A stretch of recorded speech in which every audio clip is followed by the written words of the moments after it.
மாண்புமிகு சட்டமன்ற உறுப்பினர் திரு வேல்முருகன் அவர் சொன்னதைப் போல சட்டமன்றத்தில் தமிழக வாழ்வுரிமை கட்சித் தலைவர் வேல்முருகன் அதிமுக பொதுச் செயலாளர் எடப்பாடி பழனிசாமியை புகழ்ந்து பேசியதால் அமைச்சர் மா சுப்பிரமணியன் ஆவேசமடைந்துள்ளார். 2020ஆம் ஆண்டு அரசு பள்ளிகளில் பயின்ற மாணவர்களுக்கு 7.5% சிறப்பு இடஒதுக்கீடு வழங்கப்பட்டு ஒரு சட்ட முன்வடிவு 15/9/2020 அன்று சட்டமன்றத்தில் ஒருமனதாக நிறைவேற்றப்பட்டது. அதற்கு முன்னால் நம்முடைய மாண்புமிகு தமிழ்நாட்டின் இன்றைய முதலமைச்சர் அவர்கள் தீர்மானம் நிறைவேற்றப்படுவதற்கு முன்பு நீட் தேர்வு நடைமுறைக்கு வந்துவிட்ட காரணத்தினால் கிராமப்புறங்களில் இருக்கிற அரசு மாணவர்களுக்கு இடஒதுக்கீடு வேண்டும் என்கின்ற அந்த கோரிக்கையை முதலில் வலியுறுத்தியது மாண்புமிகு தமிழ்நாட்டின் இன்றைய முதலமைச்சர். வலியுறுத்தியதோடு மட்டுமல்லாது அதற்கான சிறப்பு இடஒதுக்கீடும் வேண்டும் என்கின்ற கோரிக்கை வைத்து அந்த கோரிக்கை இந்த சட்டமன்றத்தில் சட்ட முன்வடிவாக வரும் பட்சத்தில் திமுக அதற்கு உறுதுணையாக இருக்கும் என்கின்ற வகையிலான செய்தியினை தெரிவித்தார்கள்.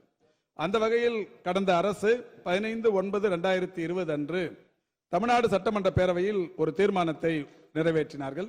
ஒட்டுமொத்தமாக அன்றைக்கு அவையில் இருந்த அத்தனை சட்டமன்ற உறுப்பினர்களும் அதற்கான ஒப்புதலை தந்து நிறைவேற்றி தந்தார்கள். இந்த நிலையில் ஆளுநர் மாளிகை ஒப்புதல் அளிக்க பெரிய அளவிலான தாமதம் செய்து கொண்டிருந்தது.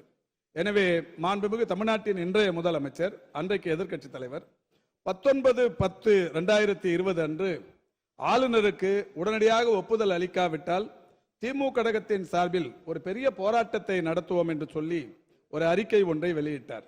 அறிக்கை வெளியிட்டதோடு மட்டுமல்லாது 22/10/2020 அன்று உடனே ஒப்புதல் தருக என்று ஆளுநருக்கு ஒரு கடிதத்தையும் எழுதினார்.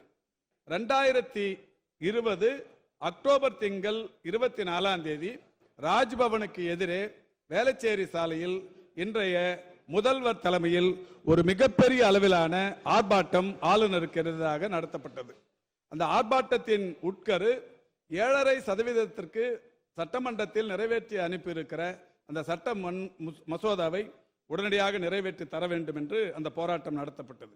போராட்டம் நடத்தப்பட்டு 5 நாட்களுக்கு பிறகு 29/10/2020 அன்று அரசாணை எண் 438 படி அரசு பள்ளிகளில் பயின்ற மாணவ மாணவிகளுக்கு 7.5% இடஒதுக்கீடு அளித்து அன்றைக்கு ஆணை வெளியிடப்பட்டது.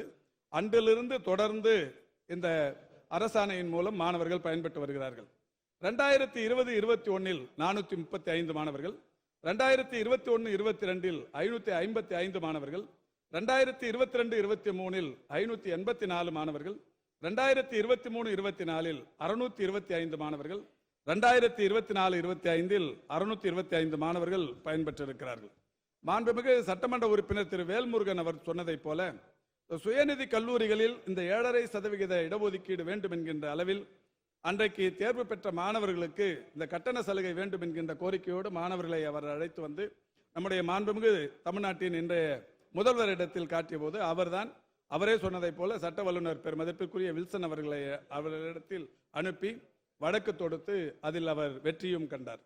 மாண்புமிகு பாலாஜி அவர்கள் இங்கே சொன்னதைப் போல மாண்புமிகு தமிழ்நாட்டின் முதலமைச்சர் அவர்கள் இந்த 7.5% இடஒதுக்கீட்டில் வெற்றி பெற்ற மாணவர்கள் ஃபர்ஸ்ட் பேட்ச், அந்த முதல் பேட்சில் வெற்றி பெற்ற அந்த 435 பேருக்கு திமுக கழகத்தின் சார்பில் அவர்களுக்கான கட்டணங்களை திமுக செலுத்தும் என்கின்ற அறிவிப்பை 11 மணிக்கு அறிவித்தார்.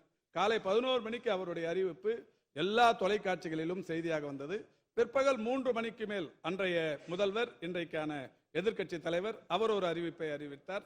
இந்த 435 பேருக்கும் அரசாங்கமே கட்டண சலுகை தரும் என்கின்ற அறிவிப்பை மாண்புமிகு எதிர்க்கட்சி தலைவர் அவர்கள் அறிவித்தார்கள்.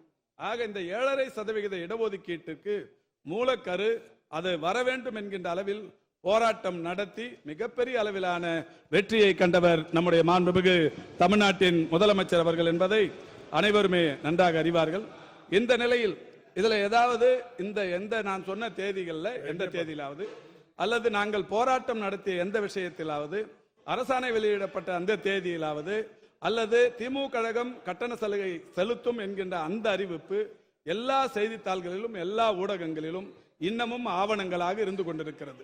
தேவைப்படுவோர் சென்று பார்த்துக் கொள்ளலாமே தவிர இதை நீங்க நடந்ததை சொல்லியிருக்கேன். ஒரு மனதாக தீர்மானம் 2020 கடந்த ஆட்சி காலத்தில் வந்தது என்பதில் எந்த விதமான மாற்றமும் இல்லை.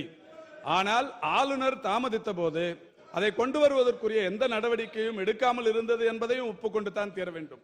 இந்த நிலையில்தான் மாண்புமிகு தமிழ்நாட்டின் இன்றைய முதலமைச்சர் அவர்கள் அவரே அவர் தலைமையில் வேளச்சேரி சாலையில் ராஜ்பவனுக்கு எதிரே ஒரு மிகப்பெரிய அளவிலான ஒரு போராட்டத்தை நடத்தியதை யாராலும் மறுக்கவே முடியாது.